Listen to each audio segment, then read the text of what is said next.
Hello and good afternoon, everyone. Welcome to AI Would Agree. And my first show, Carrying COVID, I'm going to get it out in the open so everybody knows. If you want to switch off now so you don't catch it, honestly, it's not an internet virus, as Craig pointed out. Like it doesn't travel down the microphone. You're all right, promise.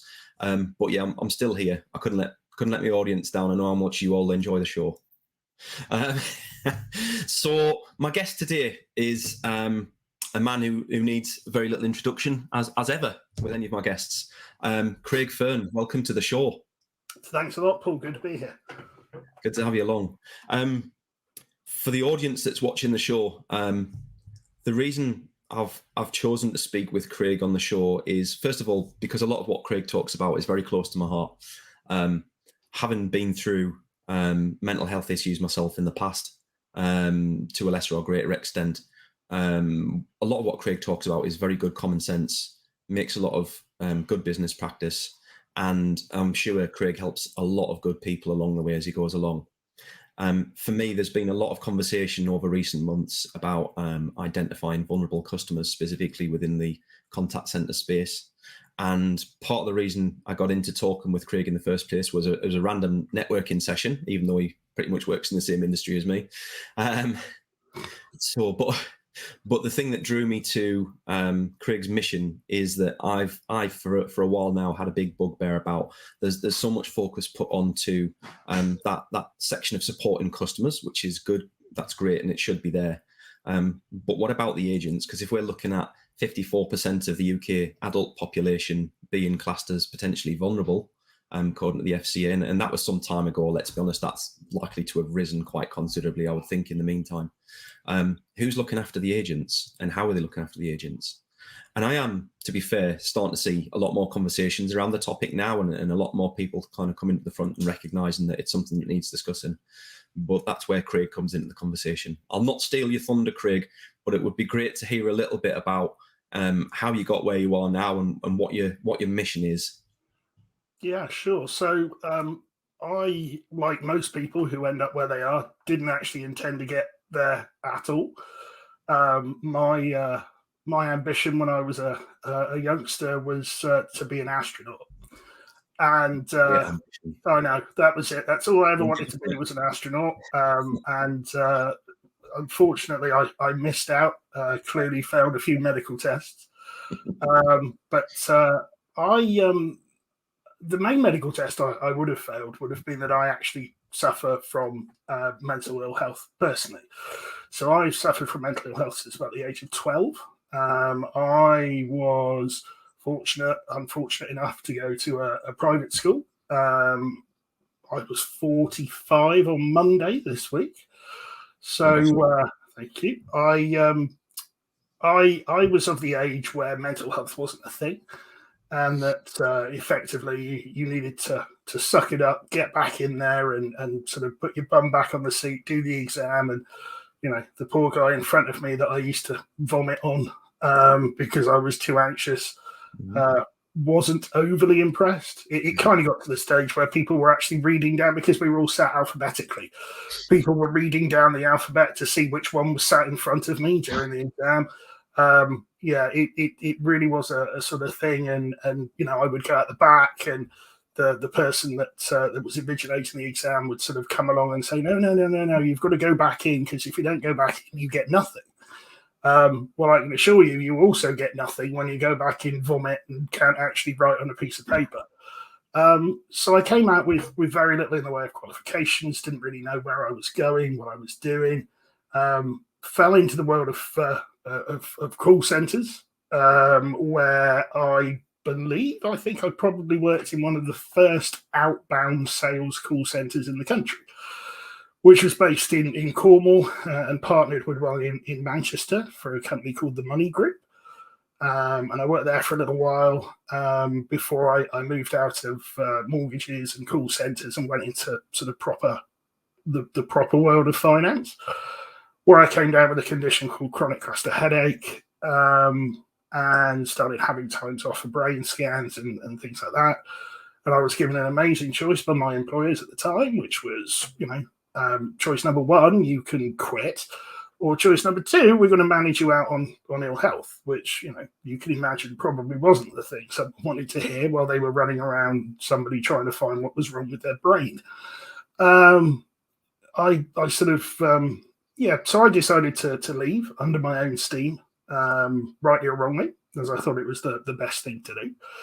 I ended up basically going into my own lockdown for about 18 months. So COVID really wasn't a problem for me. I was kind of used to the time in isolation. I didn't have my mates around. If they did come around, I'd pass them tea through the window. So they didn't get to see me. I think I went up to about 24 stone in weight. My best mate became the pizza delivery guy who I never actually really met. I just used to put the money in an envelope and stick it in the door, and he'd come along and leave me a pizza. And things weren't looking too bright. I was given NHS counselling, and I remember turning up to my very first counselling session, and the guy sort of going, "So, you're right." And it's like, well, no, that's kind of why I'm here. We sort of sat down and he gave me some things to do, and he said, right, go away and do this. So I went away, did it, came back the next week. He's like, right, everything fixed? No, it's only been a week. All right, we'll go away and do them again. So we did this for 5 weeks, and 5 weeks of me coming back and saying no. And at the end of the 5th week, he goes, well, that's the end of your 5 weeks that you get on the NHS. Thanks for coming. And it's like, but I've just unpacked all my shit all over the floor. And now you're telling me I'm off. Okay. So I left, and I left with the attitude now that not even the NHS could fix me. I was beyond help. And I attempted suicide. I attempted suicide for the first time, and wasn't successful. So I thought I'd try again, see if I could do it any better the second time. Fortunately, I wasn't successful then either. And it sort of, I came to this sort of place where I was like, you know what? If I'm not actually very good at suicide, maybe I should be doing something different. Maybe I should be looking at this in a different way. So I did, and I started sort of celebrating the half step, not even the step, the half step forward. And I demanded more counselling, but I went back to counselling with the attitude I was going to keep what I wanted, and I was going to bin the rest, and I was actually going to go and find other stuff that would allow me to build my own toolkit.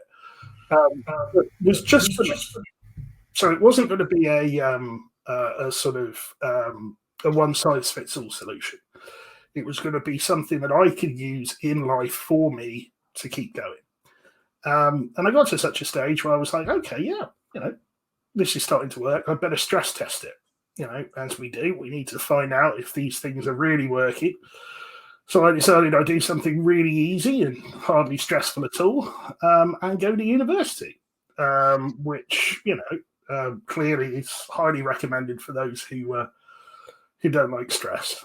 And I went to university as a man who was, shall we say, above the average age of the other students, who had both a physical and a mental impairment. And, universities at the time weren't set up for this. They were very rigid. This is the way things were. They'd always been this way. And it was a really interesting 3 years of challenging, more challenging, and even more challenging.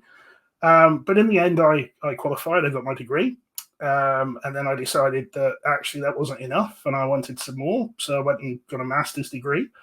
And then I got a master's level teaching degree, and sort of took over running the course that I'd graduated from. But even that wasn't doing it for me. I enjoyed the teaching for a bit, but decided, what I'm really enjoying is the pastoral care. It's the actual getting hold of people and working out ways of dealing with things. I'm based in Cornwall, and we are a very high area of deprivation down here. And an awful lot of the sort of students I was interacting all came from non-standard educational backgrounds. So they were single mothers who had had children early. They were parents who had been told their whole lives they'd never amount to anything, so why bother taking a degree? Those that had been forced into work early because of family situations, all sorts of things like that. And the bit I really enjoyed was actually working out how we could keep them there, how we could work past the issues, the problems, and sort of and keep going.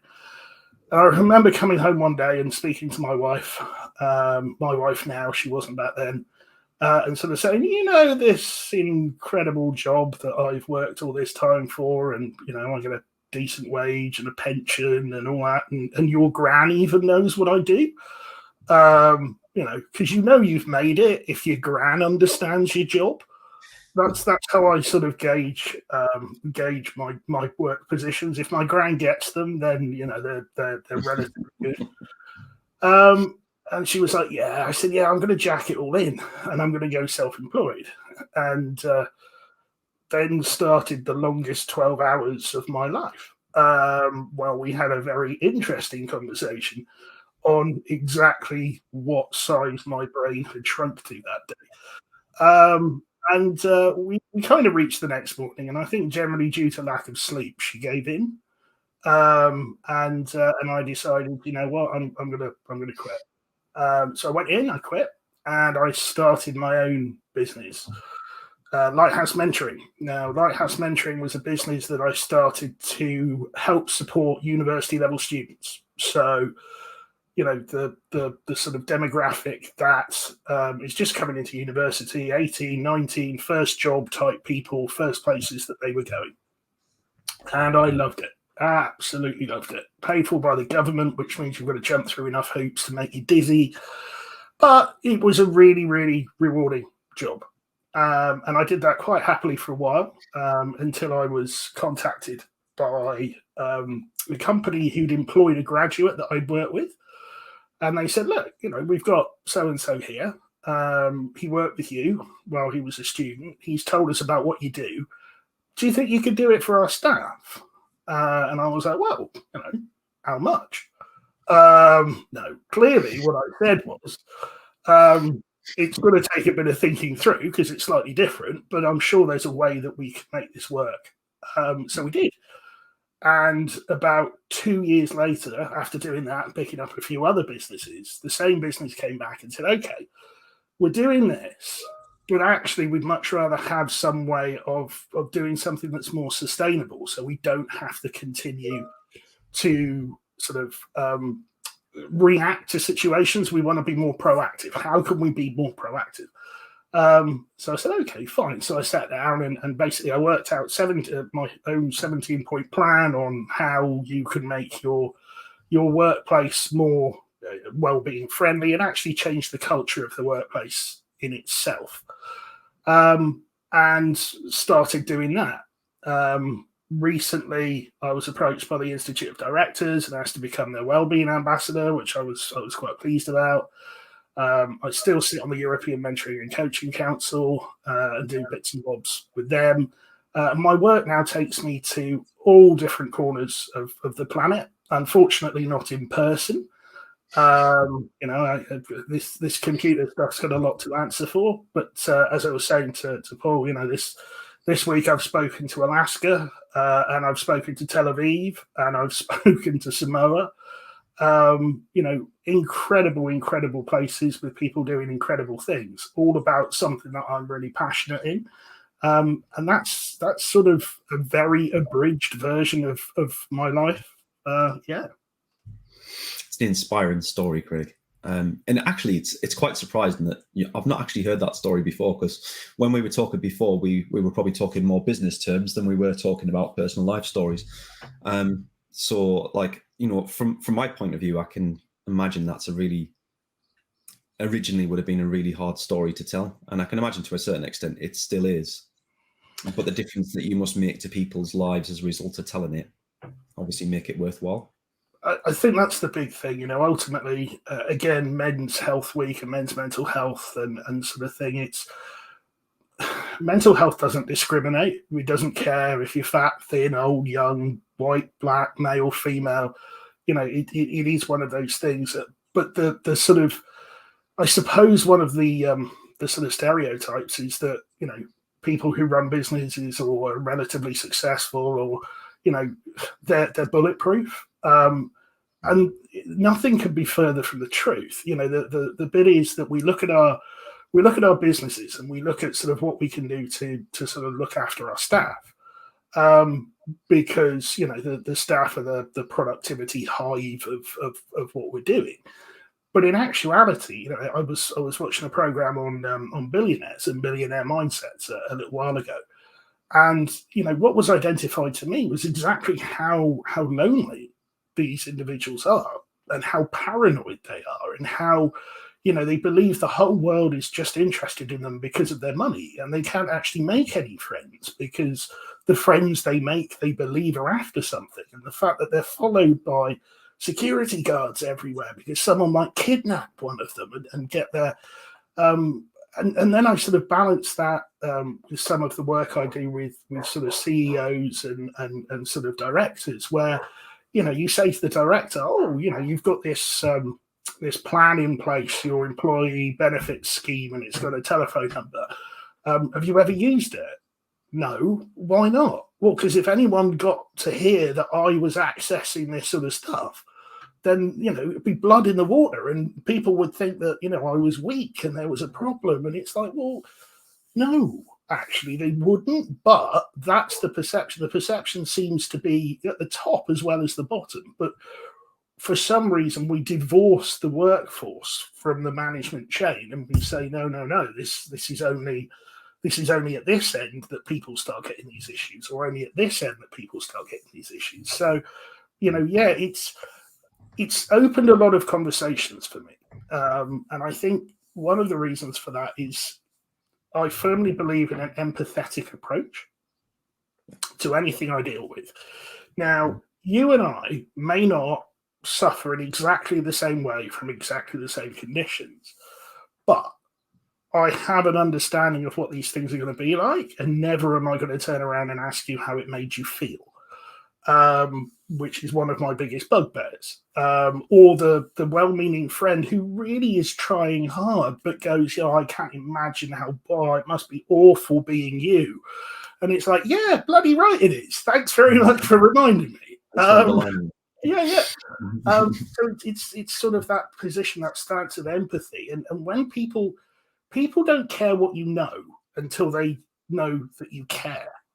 And it's that sort of I love that phrase, because in actuality I've got qualifications, I've got experience, I've done this and I've done that, but actually nobody really wants to know me until they realize that I give a damn about them and their business and the people who work for them. Because if not, I'm just another bod in the same space who picked up a book yesterday, or whatever the case might be. So yeah, you know, it's a blessing and a curse. Look, I still suffer from mental health now.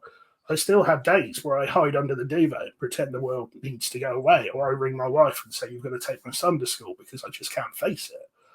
But for me, that makes me better at what I do, not weaker at what I do. It makes me better because I'm genuine, I'm authentic, I'm a person that lives this life. I live, I breathe it, I eat it, I sleep it. Yeah. I'm not just somebody that picks it up between 9 and 5 and then puts it down and then doesn't care and then comes back to it again the next day, sort of thing. But don't get me wrong, you know, there's got to be that break, or else you can't carry these things with you totally, or else, you know, you would fall apart.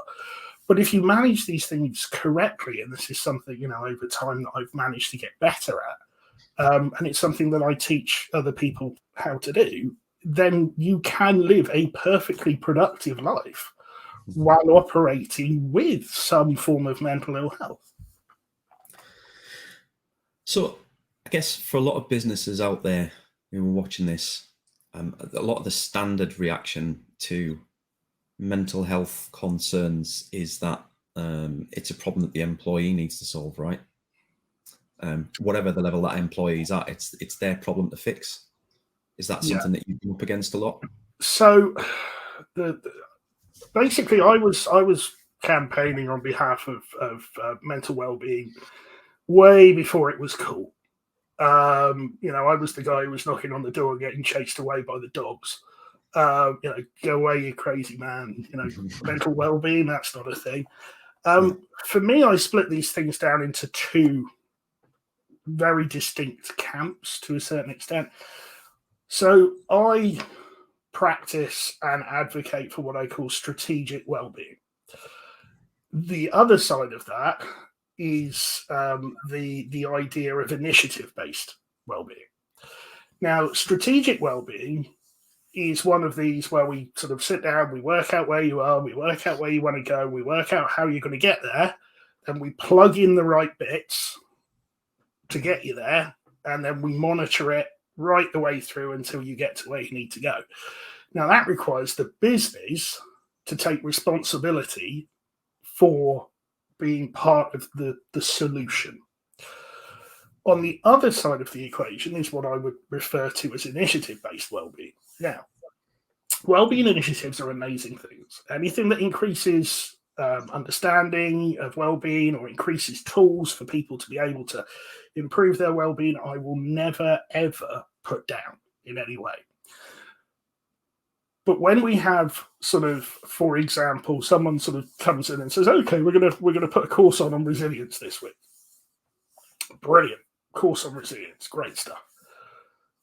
Why do you need a course on resilience? Well, staff are going off sick. Okay, why are they going off sick? Well, because they're stressed. Why are they stressed? Well, we've got them working 3 shifts in a row. Well, you don't need a resilience course, because a resilience course is about teaching these people how to be better able to deal with the unreasonable workload that you're giving them in the first place. It's completely counterintuitive. Also, if you put the resilience course out, what are you going to do next week? How are you going to reinforce that learning? How are you going to make sure that people have actually understood the message that you've wanted them to get from that learning? You get somebody in to show you some mindfulness. Absolutely brilliant. Some ability to sort of take control and take back some of your own personal time. That happens on week 3. What's going on week 9? Where's week 10? What's week 12? Or are we going to keep coming back to that one mindfulness session and saying, hang on a minute, gang, we taught you how to be mindful. Everything else is your fault. Yeah. And the amount of business that sort of have a very sort of tick box attitude to, we gave you this course, we taught you to be mindful, and we gave you a resilience package, because those are all the trendy things that are around in wellbeing at the moment. Why have you still got a problem? Well, the problem is that it doesn't matter how much of this stuff you give people, if the business culture is broken, you're putting a Band-Aid over a broken leg. It's never going to do the job. I said to a company the other day, what do you do for your well-being? They said, we give our staff ice cream on a Friday. All right, brilliant. Ice cream on a Friday. What do you do on a Monday, Tuesday, Wednesday, and Thursday? Oh, well, that's to deal with our mental health first aiders. I was like, okay. Mental health first aid, great awareness course, 2 days. What can they do with that course? Well, they can't practice. They can't give advice. All they can do is listen and refer. And not only that, how are you supporting them? What do you mean supporting them? Well, where are they putting their stuff? They're listening to everybody else's stuff. Where are they going to put their own stuff and the stuff that they're listening to for everyone else's? Because remember, you're not employing them as mental health aiders. You're employing them as a job, and then they're doing this listening. Yeah. And we're doing nothing with them. Personally, I have to have supervision on a monthly basis. So I have somewhere to offload because of the amount of stuff I listen to. But what beggars belief is that we put this type of responsibility on somebody, and these people are well-meaning individuals. They want to be part of the solution. But actually, we put them in a position where they just listen to this stuff over and over and over and over again. They can signpost people and point them in the right direction and say, why don't you ring these people? Or have you thought about going to those people? But that's as far as they can go. But they become the backbone of the business's sort of mental well-being structure. So, for me, these are all initiatives. They all work brilliantly if part of a wider strategy. But if they're not part of a strategy and they're just one-off things, in the end, they end up collapsing in on themselves like a house of cards, because X doesn't know what Y is doing. Y hasn't got a clue. And ultimately, we end up spending twice as much money as a business just filling in sandpapering holes rather than actually sort of putting something in place that will last and be sort of robust enough to last the test of time. And it's incredible to me that businesses will have a marketing strategy. They'll have a financial strategy. They'll have a business strategy. They'll have a business plan. They'll have a marketing plan.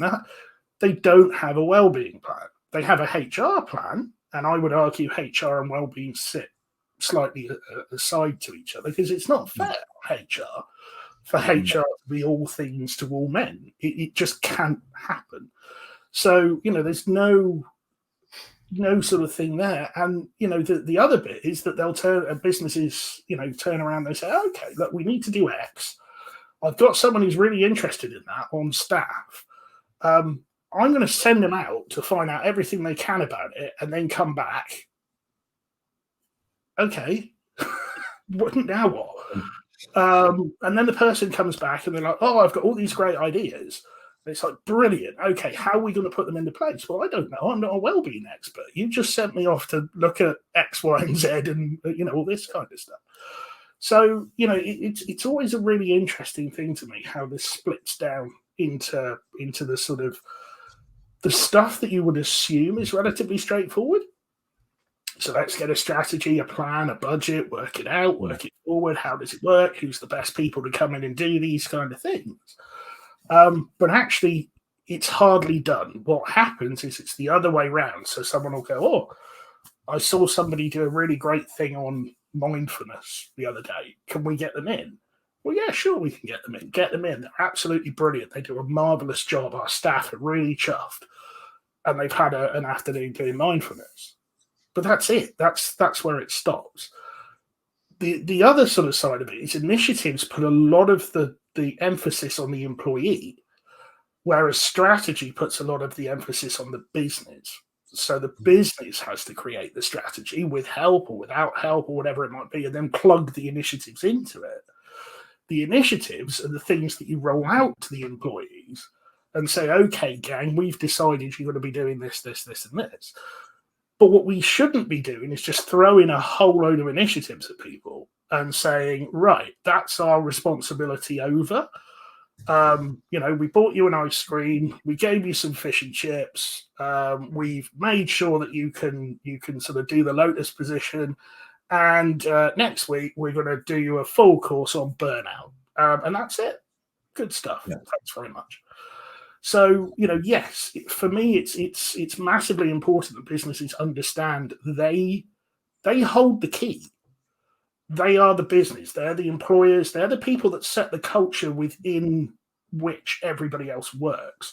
And if that culture isn't right, and if that culture doesn't work, it doesn't matter how much of this other stuff you do. People will always be going, you know what? That company over there, they treat us like dirt. They gave us a mindfulness course, but that's and then behind it.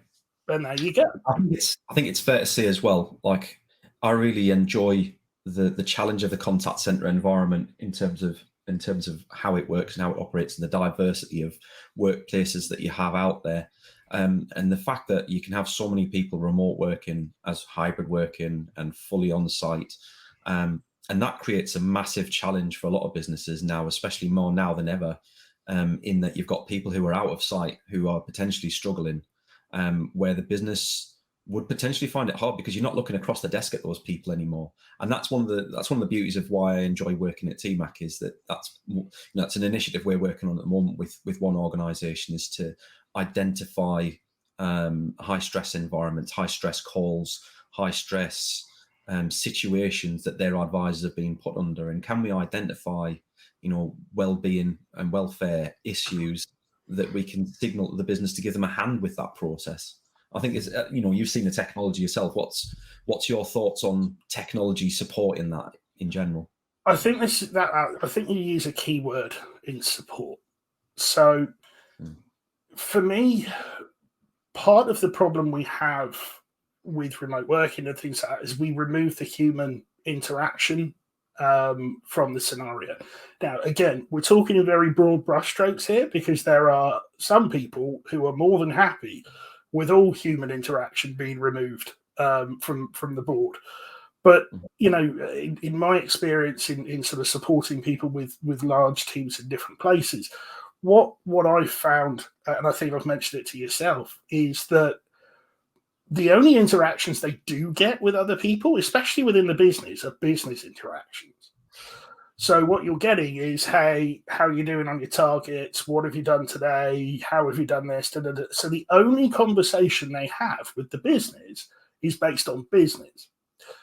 And immediately you start to lose them because, they kind of sit there and they're like, well, you don't care about me. All you care about is that I hit target and you hit revenue. End of story. Yeah. So in a couple of companies, what I made sure of was that, they were having random, kind of like sort of a random networking where people registered, and for 1 hour on a Tuesday, all these random names got thrown in the hat. And the one thing you weren't allowed to talk about was work.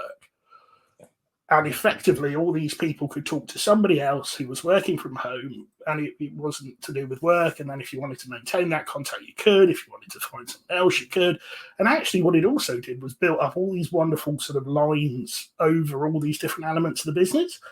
So you had somebody sort of in inbound talking to somebody who was sort of researching, or somebody who was in sort of the IT department was talking to an outbound. And these people wouldn't normally have ever crossed paths, even though they were in the same organization. But because, they were able to do this. And that's the type of thing where I think the use of technology becomes really important. It's that whole sort of, for me, it doesn't take away from having that conversation with that trained professional or whatever the case might be. But it gives us that opportunity to reach out, do different things, be part of different things, talk to different places all over the world, and find out all this really, really great stuff that's going on. And again, just the idea of looking out for cues in conversations and things. If you can free up person hours by taking away. It was really, I had some conversation with an AI expert from Portugal a couple of weeks ago. And he was basically saying to me, the purpose of AI is not to replace man or woman or whatever the case might be. The purpose is to take away the monotonous, time-consuming junk to allow those with the training and the knowledge to be able to better implement that within their business. So if I can free up somebody by sort of having a look out for certain bits and bobs, so people aren't monitoring their calls so much, or they're not having to spend, hours and hours trawling through all these different things, they can get on with something else. But I do sort of sound the horn of caution that, we have to be mindful of how this plays out, because the last thing we want to do, and something that I've always found I don't actually understand why it happens. I think it happens because it's just the way it's always been done. But, for example, again, I think we were talking previously about, if something picks something up, the first reaction is to push somebody through coaching. So if we find a representative who isn't quite, or the numbers aren't there, or we're hearing in his calls that something's going wrong, the first thing we do is push them through coaching. Now, I would argue that's counterproductive, without actually first trying to see if there's something more going on. Mm-hmm. Because again, we go back to the how much does my company value me? If I'm being picked up because something's gone wrong, but actually at home, all these things are happening. But the first interaction I have with my management team or whatever else is to sit down and go, right, we noticed your calls weren't very good. So we're going to go through how to make a good call again. And you're like, but I've been here for 5 years or whatever the case. I know how to make a good call. It's just the fact that this is going on. So for me, it's that sort of, I embrace it wholeheartedly, but with the caveat that, we've got to be looking for the right things in the right way, and then having the right paths to take people down when we find what we've got. So for me, technology and things like that are an identification tool. Absolutely. And a way of sort of reducing the unnecessary clutter, so that people can actually go in with a much closer focus and say, okay, look, we've got the stats, we've got the numbers, we've got the figures. There are programs in my world that, survey staff and go through and ask them hundreds of questions and whatever the case might be. Well, A, you've got to hope they answer them all honestly, or else, you're in a bit of a trouble. But B, they can't actually then spew out a company specific, because they don't understand the culture in the company. They can't get in there on the ground, talk to the tea lady, talk to the CEO, and in my opinion, talk to the secretary. Because if you want to know anyone that knows anything that's going on in the business, it's the woman or man who sat at reception doing the secretarial work. So they can't do that. But what they can give you is an insight into some places you could and should be looking. And that, for me, is where I think you guys and what you're doing at TMAC and everything else, that's the beauty of what it is. The fact that it can help someone like me to better focus my time, my efforts, and my energies into the right people in the right way at the right time, rather than me having to come in, spend 4 days going through all this stuff, and I actually only get to do what it is you're really paying me to do for 1 day, which of course is a Friday, and you'll buy me ice cream that day. So yeah, exactly that. Craig, it's been a pleasure to talk to you. We've gone just past the half-hour mark, so it's always a fascinating conversation. And guys, anybody who's watching this who wants to reach out to Craig to find out a little bit more, please do. Obviously, he's registered as a speaker on the event, so you can just click through his image on the event and you'll get his contact details on there. Please feel free, ask any questions in the comments. It's been a live show. I noticed nobody's really asked any questions on the show, but that's all cool. The video stays live. If you want to ask any questions afterwards, me and Craig will both be watching the comments. We'll be happy to respond to anything that we're comfortable to. And if you want to put it in a DM, absolutely feel free to connect and send us a DM as well. Craig, it's been an absolute pleasure to speak to you today, and hopefully it's opened a few eyes for people that are watching this and giving people a little bit of direction as to where they need to go with things. But have you got any last words that you'd like to suggest? I think the last words for me are sort of, the more we talk, the more we understand. And, not everyone can be an expert in everything. In fact, no one's ever an expert in everything. So, in the same way that you wouldn't, I wouldn't expect to make my own phone calls or do my own sort of thing from that point of view. I think, reach out to somebody in the wellbeing world. We're not scary. We're not here to sort of, bamboozle you with sort of stuff. Most of us are quite happy just to give advice and sort of, have a chat from there. But, from my point of view, I'm always at the end of a DM on LinkedIn, and I'm always happy to continue the conversation. So if anything's popped up, and even stuff you don't agree with, at the end of the day, people will have listened to what I've had to say and just go, well, an absolute load of, that's absolutely fine. Believe it or not, it happens to me more often than I'd like. But that doesn't mean that we can't have a conversation. And that doesn't mean that we can't share different opinions, but actually still talk around the subject. So please, reach out, have a chat, anything you want to go through. I am on the DM. But thanks, Paul. I've loved it. No problem at all. Thanks, Craig. Been great to chat. Cheers, man. I'll see you all next week, next Thursday at 3 p.m. Take care. Bye-bye.